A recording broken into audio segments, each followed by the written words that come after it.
here's one of the 1 million war stories. When I was 18 years old, I was hired to go work on Day of the Dead for Tom Savini. So my first location, flew to Pittsburgh, arrived. We were shooting in this limestone mine that was 125 mile long under the ground, frightening as all heck.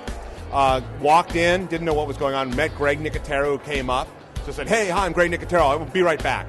And then next thing, Tom Savini walked by. I'm like, oh my goodness, I've never met Tom Savini. He's like, I went, "Hi, I'm Howard Berger, I'm on your crew." He's like, "Oh, hey, I'll be right back, I'm doing a practical joke."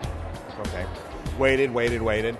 Next thing I know, Tom comes running in, being chased by the accountant, who has all this black stuff all over his face. And Tom had gone in, who's a huge practical joker, and taken graphite and put it onto the phone on the receiver and the talk-in, and called the guy, and he picked it up talking, and then was walking around with all this black stuff all over his face. This battle continued on, because then the accountant, his name was Charles Carroll, then paid us only $1.40 for the week, and that was it. Then we retaliated by, Tom loves explosives. So Tom basically set this big explosion by our front door of our shop, put an igniter there. We called Charles in just as he walked in. Tom hit the button, this huge explosion, bigger than ever, went off.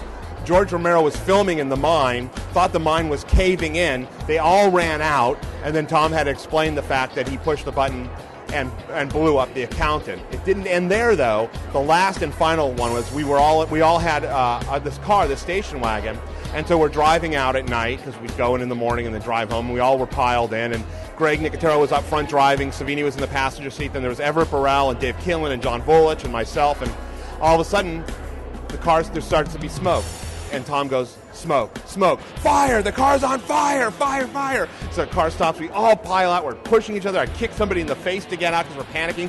We all scramble out, we look, there's smoke billowing out of the car, and we look up and we see the entire crew up there laughing at us. And the special effects guys had rigged a smoke bomb attached to the headlights. So the second we turned the headlights on, it ignited the bomb, and this giant, enormous smoke cloud came in, and that thus ended the practical joke between us and Charles Carroll, the accountant.